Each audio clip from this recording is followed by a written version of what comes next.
¿Cómo les va? Bienvenido al Colegio de Empresarios. Esta es nuestra segunda sesión de organización estructurada de la carrera de Administración y Comercialización.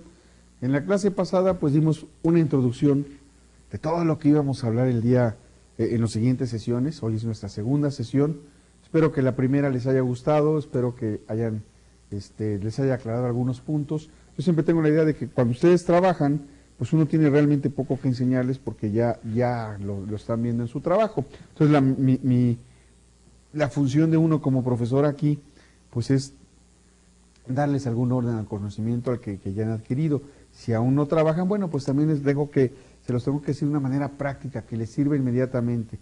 Yo pienso que la administración es una carrera en que no hay que esperar a terminarla para empezar a aplicar lo que ya hemos aprendido. Entonces, el día de hoy, volviendo con nuestro temario, ¿verdad?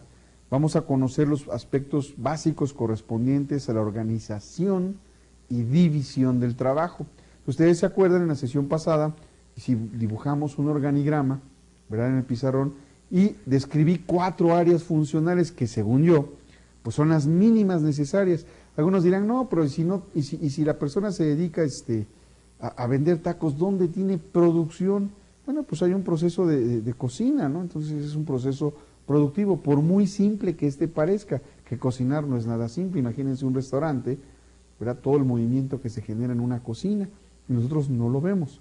Entonces, las 4 áreas funcionales mínimas necesarias para que opere una empresa. Me van a decir, oiga, pero pues las empresas de servicio no producen nada, una agencia de viajes. Bueno, no habrá una área de producción, pero sí hay una área de operación que se encarga de conseguir los hoteles, conseguir las mejores tarifas, conseguir los boletos, etcétera, que hace las veces de producción que apoya a ventas. Puede llamarse operación o puede llamarse atención y servicio al cliente. Cada empresa le puede poner el nombre que mejor le parece, pero en división del trabajo, pues es una 4ª área. Vamos a ver hoy entonces cómo funciona esto.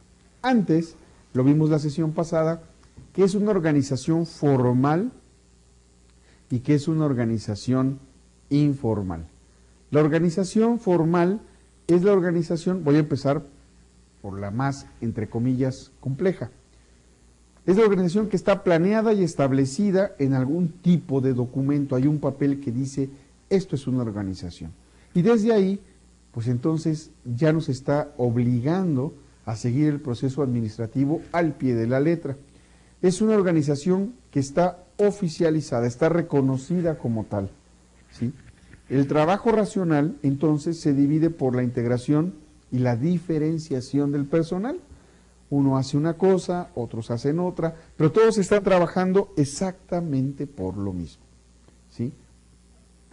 Entonces, la dirección es comúnmente quien se encarga de la aprobación de cada una actividad, pero aquí no me refiero a la dirección general, sino a la dirección de cada una de estas áreas en las que se dividió el trabajo. Y quien comunica al personal mediante organigramas, acuérdense esta palabra, reglas, descripción de cargos, manuales, organizaciones y procedimientos. Un ejemplo de organización formal, pues es la relación que hay en el trabajo. ¿A quién me tengo que dirigir? ¿De qué manera me tengo que dirigir? Si tengo que hacer una solicitud o si tengo que hacer un reporte o simple y sencillamente tomo el teléfono y le llamo. Entonces, esas relaciones que existen en el trabajo, pues es un ejemplo de organización formal. Todas las empresas, todas las que tienen un nombre, una razón social, están organizadas de manera formal, ¿sí? Entonces, ya desde ese momento ya podemos pensar en una organización que está establecida de manera formal. Ahora, una informal, pues no está establecida de una manera oficial, ¿sí? Es más, no sigue los mismos patrones, no están sujetos a las mismas reglas ni las mismas leyes que todas las empresas que están constituidas formalmente. Vamos a poner un ejemplo ahorita de una empresa informal, pero es la organización, ¿sí? Surge de manera natural en esta organización, no fue planeada muchas veces para generar riqueza, es más, muchas veces ni tienen que generar riqueza, ¿sí? La gente ocupa posiciones en la organización formal y a partir de estas relaciones se pueden generar relaciones informales. Al partir de los surgimientos de los grupos informales no establecidos en un organigrama o documentos, relaciones antagónicas o amistosas, ¿sí? ¿sí? Es lo que surge de una organización informal. La organización informal puede surgir de una organización formal, es lo que trato de explicar aquí. ¿Cómo? Imagínense que hacen su equipo de fútbol los chavos de administración, ¿verdad?, de recursos humanos, y van a jugar contra control de calidad, y cada uno tiene su equipo. Bueno, esa fue una organización informal, ¿sí? No tenía el propósito de obtener riqueza o de lucro, no tenía esos fines, simplemente eran lúdicos, era pasarla bien, era divertirnos, y después les gustó que se reunían a jugar fútbol. Con el tiempo el grupo se va haciendo más pequeño, y luego cambian el fútbol por el boliche, ¿verdad? Y algunos los cambian por el dominó o por el póker. Eso es una organización informal. ¿Por qué se llama informal? Porque no hay reglas escritas, no hay un procedimiento establecido en un papel. La número 1 de las organizaciones informales es la familia. ¿Sí? En la familia, cuando ustedes se portan mal, no llega la mamá con el manual de procedimientos y les dice, a ver, ¿qué hiciste? ¿Te brincaste el artículo 2, el 27? Pues no, ¿verdad? Y incluso a veces nos portamos mal y a veces la mamá nos llamará la atención o no. Y a veces nos llama la atención por cosas menos graves y por cosas graves las deja pasar. ¿Por qué? Porque no hay un procedimiento. Esto está en función del ánimo, del carácter, de la situación. ¿Sí? Por ejemplo, yo normalmente tiendo a ser muy paciente. Y ayer íbamos a una cena, mi esposa y yo, y saca su celular, busca el mapa y no me sabe dirigir, y ella ya conocía el lugar, ya había ido antes, y no se acordaba por dónde ir, y ella tiene excelente memoria. Entonces cuando nos fuimos, le digo, ¿quién maneja, tú o yo? Tú manejas, entonces tú me dices por dónde. Y a la hora de la verdad, pues no me supo decir, y yo tuve que encontrar el camino. Yo, que soy muy paciente, me molesté con ella, después ya me disculpé, ¿sí? Es que maneja tú y yo manejo, y es que quedamos en que tú ya sabías, ¿no? Y yo me confié en ti, etcétera, etcétera. Total que tardamos como 20 minutos más en llegar al lugar que buscábamos, que estábamos muy cerca dando vueltas. Bueno, aquí ni modo de sacar un manual y decirle, a ver, te brincaste el artículo tal, porque no lo hay. O en el fútbol sacarle tarjeta roja y que se baje del carro, pues tampoco, ¿verdad? Entonces uno va actuando en función, pues, de lo que está sucediendo en el momento y va tomando decisiones en ese sentido. Lo mismo sucede en la familia. La familia es la reina de las organizaciones informales. ¿Por qué? Porque nos da las herramientas, más bien nos da el carácter para poder seguir adelante. Si me permiten pasar al pizarrón, y ahorita les voy a hacer una explicación. Vamos a ver cómo funciona esto de las organizaciones formales e informales. La primera institución en donde nosotros trabajamos y nos desarrollamos es en la familia. Cuando tenemos edad suficiente, dejamos la familia y pasamos a otra institución de súper importancia para nosotros, que se llama escuela. ¿Sí? Y finalmente, cuando dejamos la escuela, pasamos a otra organización que se llama trabajo. Esto no está en sus diapositivas, así que pónganme atención. La familia es la primera organización en donde nosotros nos desenvolvemos. Cuando nacemos, ya estamos en una organización. ¿Sí? Desde el momento que nacemos, desde el momento que damos el primer respiro, o el primer grito, o el primer llanto, ya estamos en una organización, y esta organización es informal. Y esta organización, ¿sí?, informal, es la familia. La familia es la primera organización en donde nos desenvolvemos. Ahora, ¿qué va a hacer con nosotros la familia? La primera organización familiar nos va a dar las bases de vida para desenvolvernos en las siguientes instituciones. ¿Sí? Nos va a dar las bases, los elementos, los principios con los que nosotros nos vamos a desenvolver el resto de nuestra vida. Salimos de la familia, donde es total y absolutamente informal, y llegamos a nuestra primera organización formal. Hay un horario de entrada y un horario de salida. Desde ahí comienza la formalidad. Hay días en que tenemos que asistir. Debemos de tener un comportamiento. En algunos casos, hasta un uniforme debemos de llevar. Es una organización formal. Incluso si es una guardería, si es un kinder, a veces los niños van con una bata que los distingue. Ya hay una formalidad. Y tienen una serie de actividades por horas, perfectamente planeadas y estructuradas. Es una organización formal.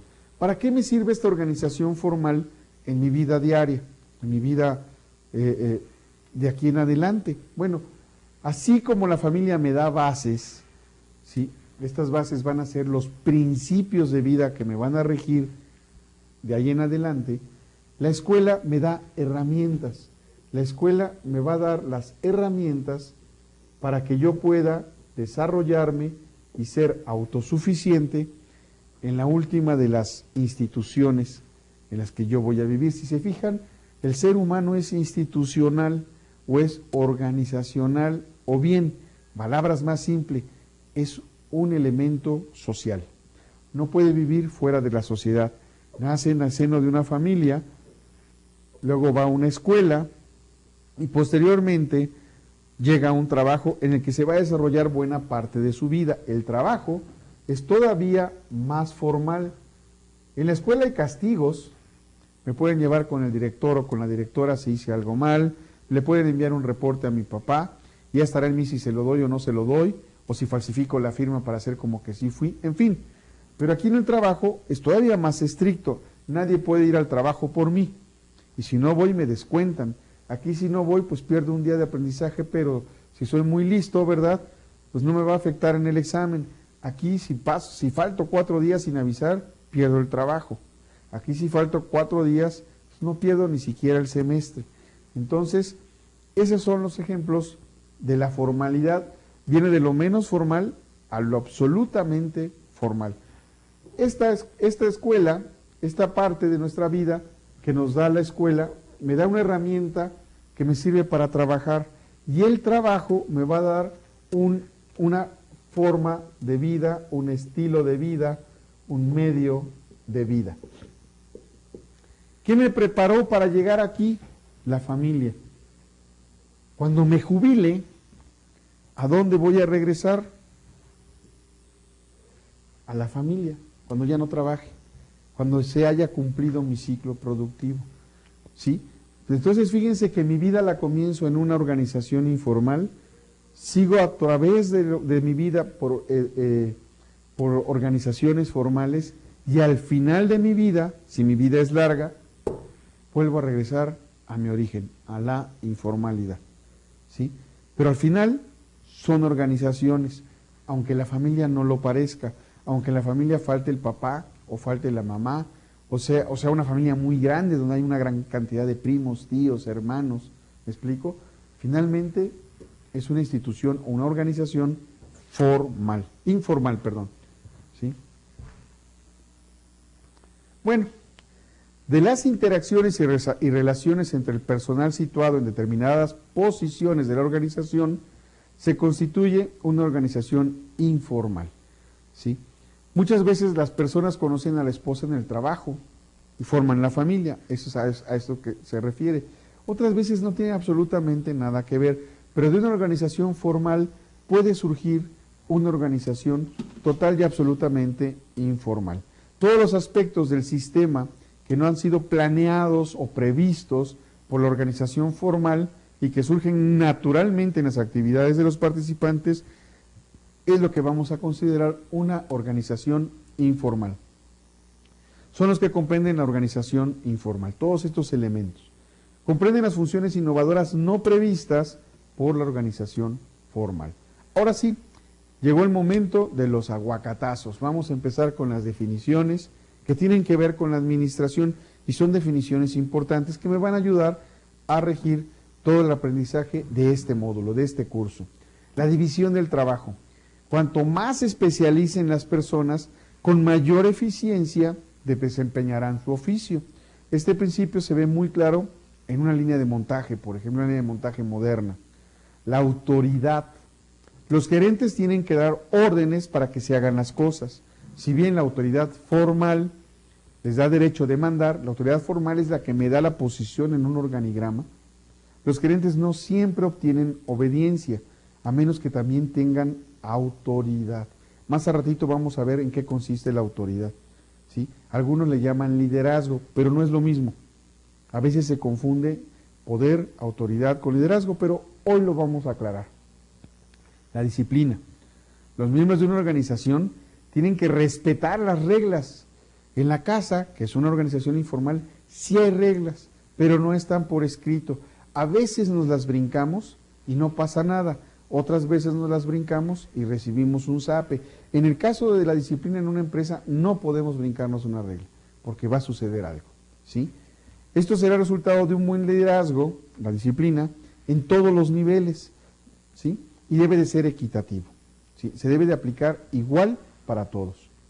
La unidad de dirección, estos conceptos que les estoy dando son los 14 principios de administración que Henri Fayol dejó. De estos 14 principios de administración sacaremos algunos que van a corresponder, ¿sí?, a la organización. La unidad de dirección, las operaciones que tienen un mismo objetivo deben ser dirigidas por un solo gerente que use un solo plan, es decir, todos vamos hacia el mismo lugar, toda la empresa se tiene que mover hacia el mismo lugar. Unidad de mando, cada empleado debe de tener un solo jefe. Hay una excepción en una estructura que se llama matricial, pero eso la veremos en otra ocasión después. Ese también lo podemos ver cuando estemos viendo cómo estructurar una empresa. Entonces, la unidad de mando, ¿sí?, es que a cada persona que hay en la empresa le corresponda uno y solamente un jefe. Si se fijan, esto es formal. En la casa tenemos a la mamá y al papá, y a veces nos regaña la mamá y llega el papá y doble regaño. O nosotros, si somos papás, llegamos a la casa y nos dice la mamá, Juanito hizo esto. Y entonces vamos y le tenemos que llamar la atención a Juanito o tendremos un disgusto con la mamá. Tenemos que elegir, ¿sí?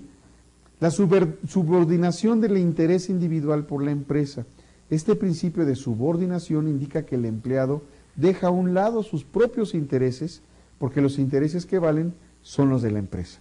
Si mis intereses no van de acuerdo con los de las empresas, yo tengo 3 opciones.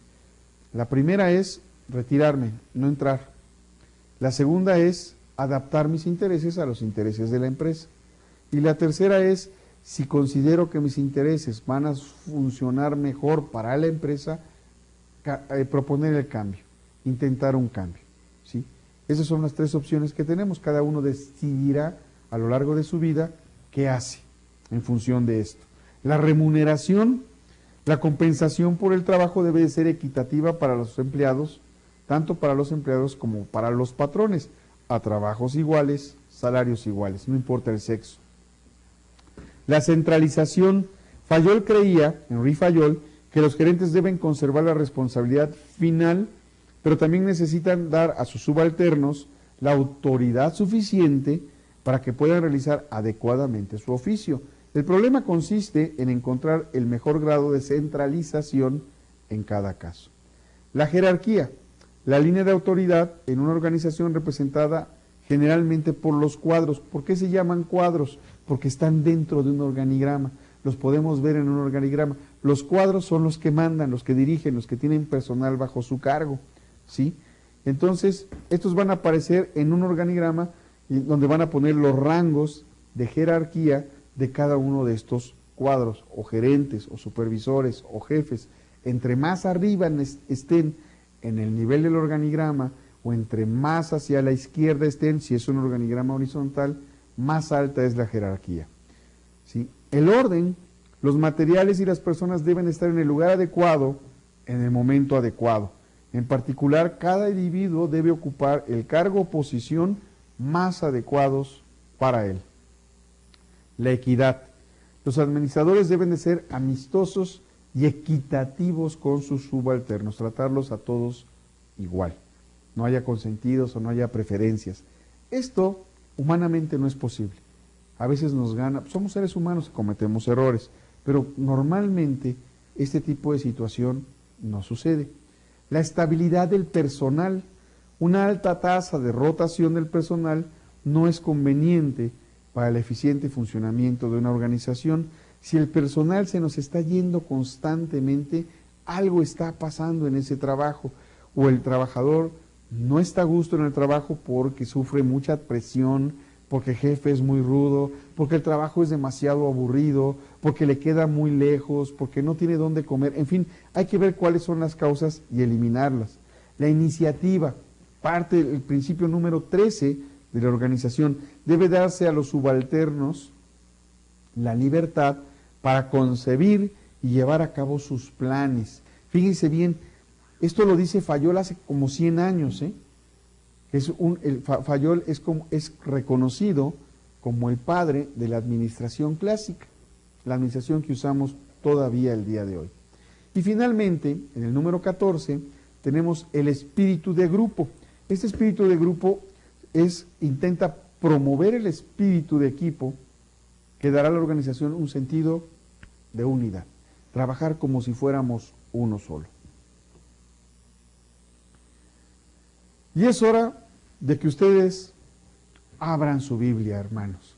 Y aquí se me van a espantar todos, van a decir, caramba, ¿y ahora qué le pasó al profesor? Sí, les puse aquí algo que se llama Éxodo 18, ¿verdad? Luego dice 19 al 22. Ahora sí, tiemblen, vamos a leer la Biblia, les vamos a sacar el demonio que llevan dentro, pero no con propósitos teológicos, sino, fíjense bien, con propósitos administrativos. Algunos libros de administración, sobre todo los de Hidalberto Chiavenato, tocan este punto. Y decimos nosotros, ¿por qué toca? Porque tiene que hablar de la Biblia, si es administración, porque este punto habla de la administración. ¿Sí? ¿Cómo funciona este punto? Vamos a ver, primero vamos a pasar al pizarrón, voy a borrar lo que había escrito yo antes, y vamos a ver que me dice, primero que nada, Éxodo 18, y luego 2 puntitos. Entonces, aquí me dice Éxodo 18, 2 puntos, y luego me dice del 19 al 22. Éxodo, esto que está aquí, se refiere al libro de la Biblia. ¿Qué libro de la Biblia vamos a leer? Este pertenece al segundo libro en orden de cómo está formada la Biblia en el Antiguo Testamento. Este número que aparece aquí es el capítulo. ¿Qué capítulo del libro? Y estos que aparecen aquí son los versículos o versos, porque estaba escrita en hebreo y en verso. Entonces, este es el libro, Éxodo, el capítulo 18, y vamos a ver los versículos del 19 hasta el 22. Y entonces, voy a regresar a la diapositiva. Aquí voy a hacer algunas anotaciones. Y antes de entrar de lleno al libro, a esa sección, ¿sí? Vamos a ver de qué se trata.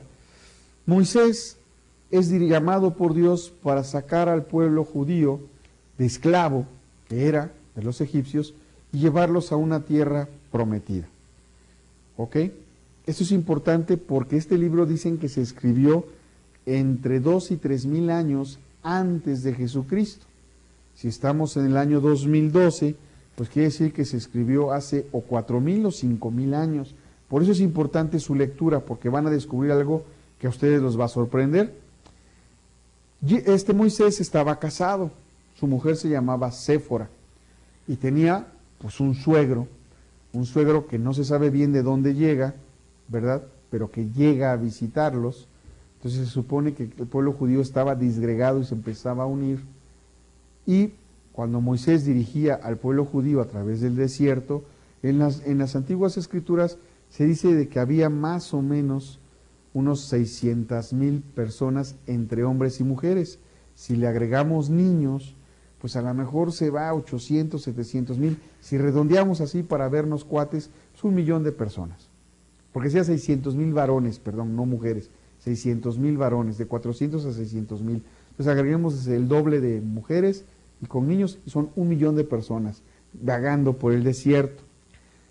Dios, Jehová, nombra a Moisés juez del primer pueblo, del pueblo judío, el primer juez que existe en el pueblo judío. Entonces lo que hacía Moisés todas las mañanas, se iba a juzgar al pueblo, desde que salía el sol hasta que se ocultaba. Y todas las mañanas era lo mismo. ¿Qué es lo que hacía? Le llevaban los problemas, los pleitos, y él decidía quién tenía la razón. Y así era su vida todos los días. Yetro, su suegro, lo va un día a visitar, y cuando lo ve, decide un día acompañarlo, y se está con él todo el día observando, lo que hacemos los consultores, observando. Yetro es el primer consultor que está registrado en un libro de hace por lo menos 4000 años. Entonces Yetro, o Jetro, como algunos otros le dicen, le dice a Moisés, y de eso se tratan los versículos que aparecen en su diapositiva, le dice: oye Moisés, ya lo vio, ya se dio cuenta qué hace Moisés, dice: oye bien el consejo que voy a darte, y que Dios te ayude. Tú debes representar al pueblo ante Dios y presentarle los problemas que ellos tienen. ¿Cuál es el puesto que tiene Moisés? Lo que le está diciendo aquí Yetro a Moisés: tú eres el gerente general, ¿sí? Eres el mandamás, eres el gerente general. Es decir, tú estás hasta arriba del organigrama. ¿A quién le va a dar cuentas? Al patrón, que en este caso es Jehová, ¿sí? Esa es su junta directiva, pero él es el jefe. Y luego le dice: a ellos les debes instruir en las leyes y las enseñanzas de Dios. Instruir. Ah, caray, ese me suena al concepto moderno de capacitar. Y esto aparece, ¿verdad? En el versículo 20. Los tienes que capacitar. Y luego les dice: y darles a conocer la conducta que deben llevar y las obligaciones que deben cumplir. Les tienes que dar inducción. Es decir, léeles el manual de administración. ¿Qué es lo que tienen que hacer? ¿Sí? O sea, es lo que tiene que hacer como gerente general, ver que estén capacitados, que reciban una inducción y que haya un manual de capacitación. Y todo eso en un renglón, en el 20. Luego, en el 21, ¿qué creen que viene? Pongan mucha atención porque viene el primer aviso oportuno por escrito. ¿Sí? Así como lo oyen. Escuchen. Dice: elige tú mismo entre el pueblo hombres capaces. O sea, ¿qué estoy haciendo? Estoy haciendo una solicitud de personal. Estoy haciendo un reclutamiento de personal. En el versículo 21. Hay un reclutamiento de personal, ¿sí? Elige tú mismo entre el pueblo hombres. ¿Cuáles son los requisitos? Ah, caray, hay un reclutamiento y está el primer perfil del puesto. El perfil del puesto. Fayol escribió los 14 principios que acabamos de revisar hace poco más de 100 años, o menos de 100 años incluso, ¿sí? Esto que estoy leyendo fue escrito por lo menos hace 4000 años, ¿sí? Y entonces dice aquí: elige hombres capaces y temerosos de Dios, es el perfil, que amen la verdad y aborrezcan las ganancias mal habidas, y desígnalos de jefes, caramba, desígnalos de jefes de 1000, ¿sí? De 100. O sea, este gerente va a tener 1000, este de 1000 va a tener 100 abajo. No, lo estoy poniendo así para ahorrar, si no, no me alcanza el pizarrón, ¿sí? Y luego me dice: y estos de 50, o sea, estos tendrían 2 de 50, estos tendrían 10 de a 100, ¿sí? Y a cada uno de los de 50, ponles 10, ¿sí? Ponles 10, entonces aquí habrían otros 9, ¿Qué es lo que me está diciendo Yetro? Me está describiendo un organigrama y además me lo divide en 1, 2, 3 y 4, ¿sí? 1, 2, 3 y 4 niveles, 5 niveles. Y me dice Peter Drucker, que fue el gurú de la administración moderna, me dice que un buen organigrama no debe de tener menos de 3 niveles ni más de 5. Y este tiene 5 niveles, de algo que fue escrito hace por lo menos 4000 años. ¿Sí? Me está describiendo el primer organigrama en el versículo 21.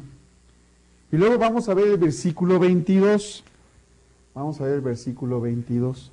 El 22 dice, serán ellos los que funjan como jueces de tiempo completo.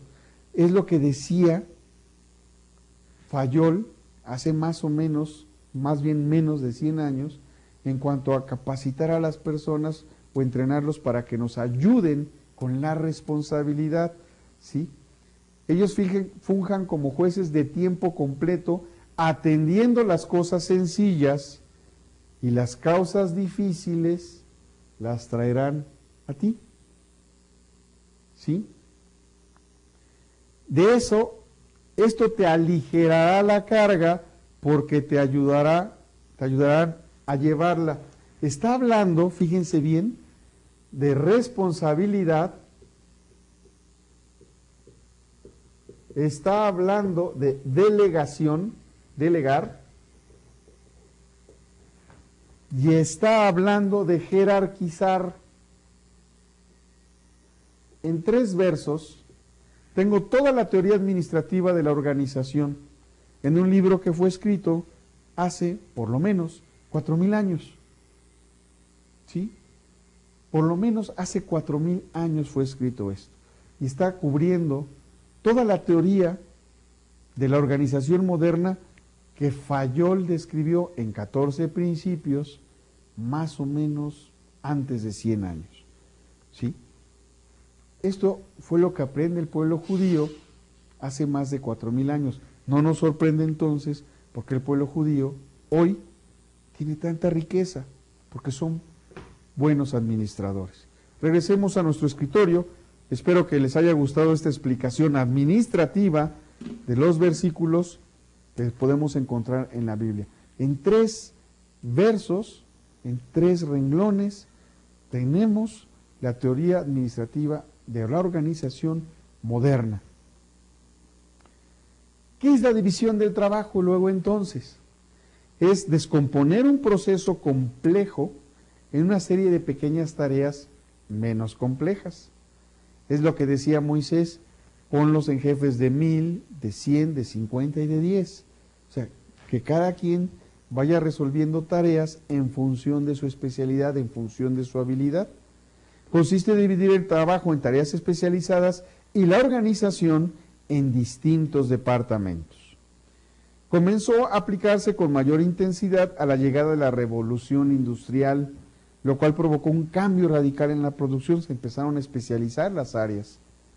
Lo importante era que cada persona pudiera producir la mayor cantidad posible de unidades. Los objetivos que solo podrían lograrse mediante la automatización relativa de la actividad humana. El principio de división del trabajo comenzó a aplicarse primero a los obreros, ¿sí? Por parte de la administración científica. El representante de la administración científica se llamó Taylor, Frederick Taylor, era americano, Henry Fayol era francés. Y se amplió la organización cuando apareció la teoría clásica. La teoría científica la aplica Taylor en las fábricas, la teoría clásica la aplica Fayol a toda la organización.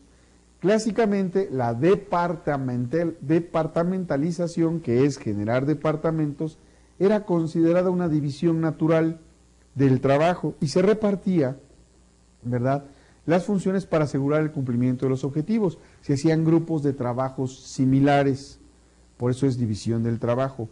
Hoy hay una fuerte tendencia no a eliminar los departamentos, pero sí a derribar las barreras entre ellos, hacerlos más multitareas, que puedan funcionar mejor, de tal suerte que generando procesos transversales, es decir, que se crucen de una área funcional a la otra, crear valor, hacer cadenas de valor, confiando en que las nuevas posibilidades informáticas permiten mantener la coordinación, ¿verdad?, y el control jerárquico en estas condiciones. Véanlo ustedes, están tomando una licenciatura en administración por internet, ya no tienen que acudir a un plantel, ¿sí? Y además es reconocido.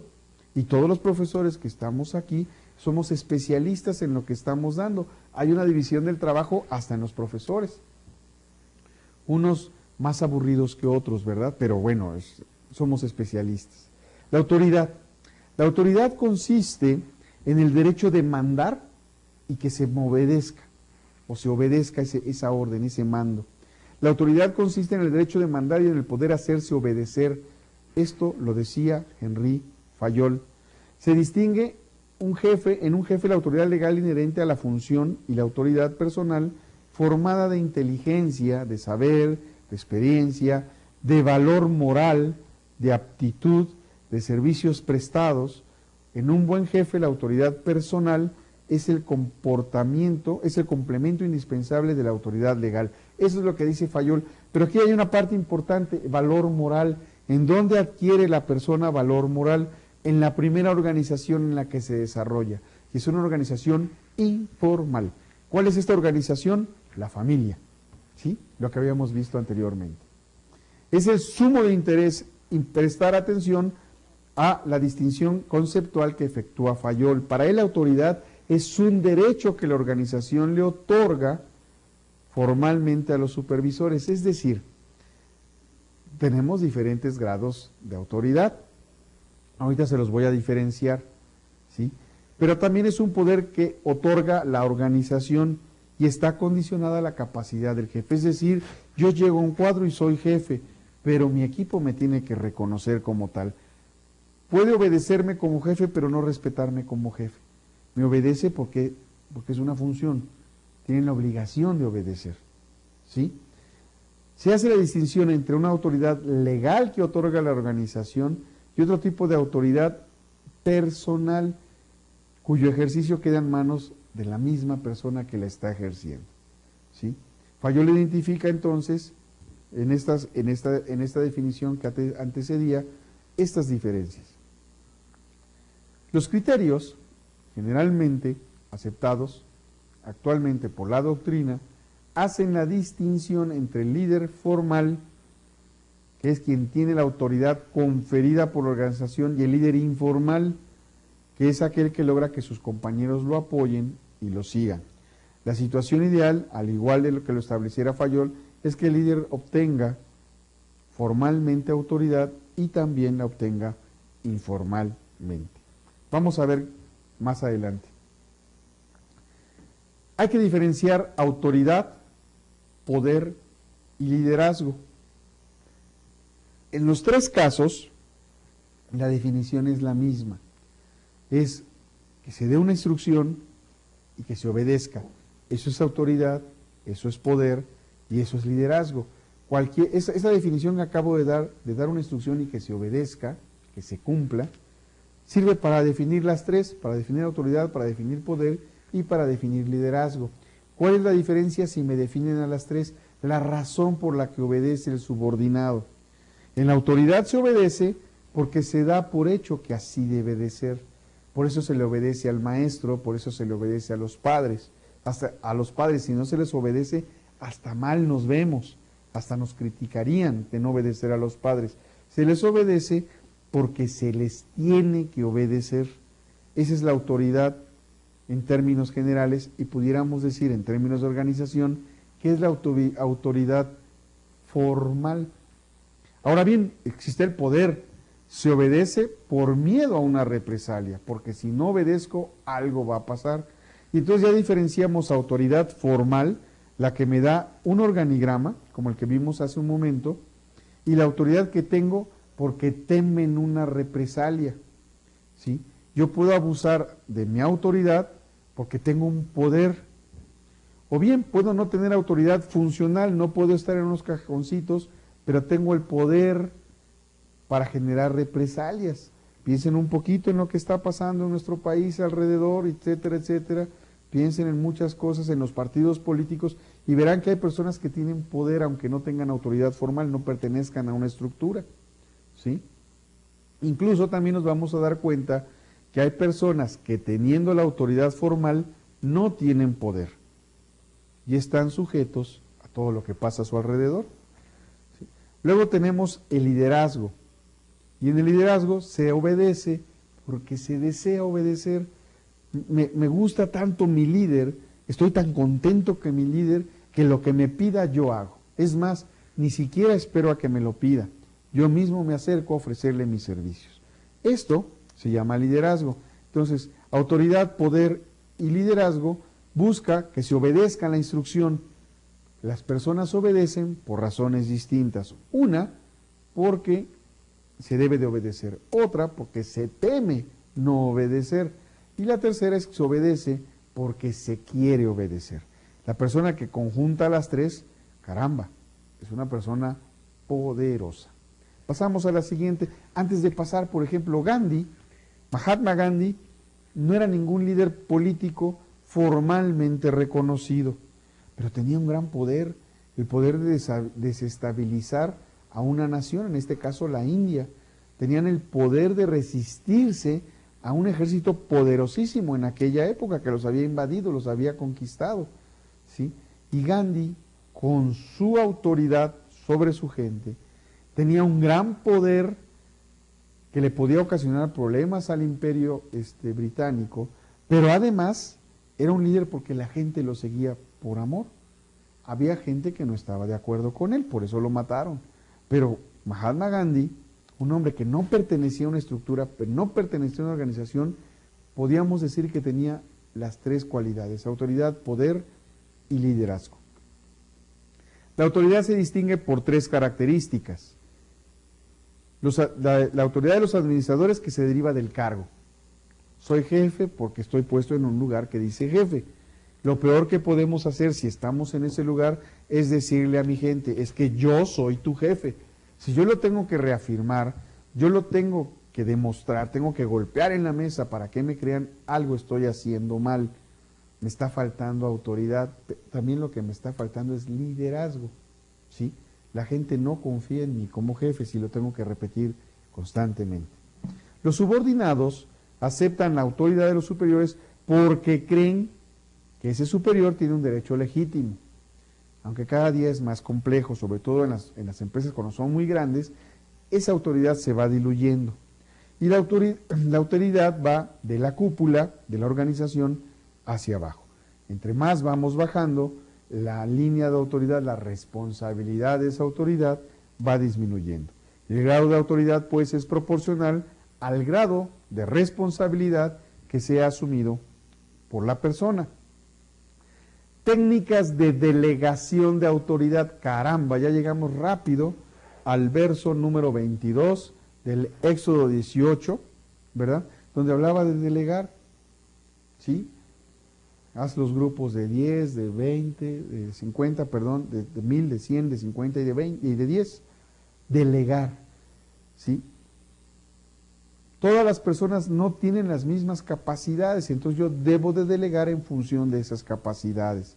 Delegar responsabilidad y autoridad. El individuo debe responsabilizarse de la ejecución y de la tarea y la autoridad de llevarla a cabo de lo mejor.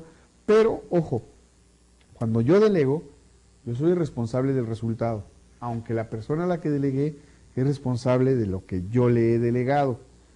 Pero ante mi jefe, el responsable voy a ser yo. No importa si alguien a quien yo delegué lo hizo mal, el responsable soy yo. Si se han fijado aquí, por ejemplo, en una de las diapositivas, traía yo una línea repetida. No voy a decir, es que mi secretaria lo copió mal, no, porque yo soy el que lo trae. En algunas frases, las letras se me pegaron, no guardé el espacio. No voy a decir, es que mi secretaria no, y echarle la culpa a alguien que ni tuvo que ver, fue mío. O si tuvo que ver, yo no supervisé adecuadamente. En este caso fue mío, fui totalmente mío. Es mi responsabilidad. Entonces, como profesionales hay que evitar echarle la culpa a los demás, que es muy común. Fulano fue, yo no fui, es que no me dieron completo, es que yo... No. Es mi responsabilidad y tengo que enfrentarlo civilmente, dando mi cara ante cualquier cosa que se salga de lo que no debería haber sido. Punto. No salió mal, yo debo de asumir esa responsabilidad, no echarle la culpa a otro, aunque se lo haya delegado a otro, es mi responsabilidad de entregar el resultado. ¿sí? Entonces se delega la responsabilidad y la autoridad, pero ante mi jefe yo la conservo, no la he perdido. Proporcionar información adecuada, ¿sí? Debe darse información acerca de qué, cómo, cuándo, dónde, quién y por qué. ¿Sí? Hace unos días uno de mis exalumnos me reclamaba algo de cuestiones políticas. Es que esto fue un engaño, ¿tienes pruebas? No, entonces eres un chismoso. No, profesor, pero eso es lo que se dice, ¿tienes pruebas? No, entonces eres un chismoso. Es que se supone, ¿tienes pruebas? No, pues eres un chismoso. ¿Sí? Yo que me dedico a la consultoría, yo no le puedo decir a la persona que me contrata es que yo pienso, es que yo siento, es que la gente dice. Tengo que mostrarle pruebas. Tengo que darle los datos, la información en la que me estoy basando para tomar tal o cual decisión, para dejarlo tranquilo. Eso es lo que profesionalmente debemos de hacer. Oye, es que se dice, pues busca la información. Si no la tienes, no traslades información de la cual no tienes prueba. Es que lo dice mucha gente, pero mucha gente lo puede decir mal. Imagínense, tenía yo un profesor que decía, imagínense tener un caballo rodeado de 100 burros y los burros se ponen a rebuznar y el caballo no rebuzna, ni modo que castiguemos al caballo por no rebuznar, ¿sí? Entonces hay que buscar la fuente, no hay que quedarse con lo que nos dicen, hay que buscar la verdad más posible, porque todas las cosas tienen diferentes verdades, ¿eh? La más cercana a la realidad, buscar la fuente, no quedarnos con que fulano me dijo, y ese fulano de dónde lo tomó, es que fulano se lo dijo Mengano, y ese Mengano de dónde lo tomó, es que yo tengo pruebas, muéstralas, luego se las muestro, pero yo tengo otros datos, muéstralos, ¿sí? No nos dejemos influenciar como profesionales por lo que se dice, tenemos que ser tan profesionales para buscar la formación de origen. Mantener retroalimentación, abrir líneas que me permitan comunicarme, pero que a las personas les permita comunicarse conmigo. Evaluar y recompensar el desempeño. Un buen trabajo debe de ser felicitado, debe de ser remunerado, debe de ser premiado, sobre todo si va más allá de lo que se pidió. Cuanto más grande sea la organización, tiende a tener más niveles en su estructura jerárquica. La estructura formal indica una cadena de niveles jerárquicas, como lo describió Fayol. Entonces, entre más arriba estemos de la pirámide organizacional, nuestra autoridad, nuestra jerarquía es mayor. En la medida que estamos en la parte baja de la pirámide, mi responsabilidad, mi jerarquía es menor. Por el día de hoy, aquí nos detenemos. Espero que les haya gustado esta sesión y nos volvemos a ver pronto. Sean muy felices. Hasta la siguiente.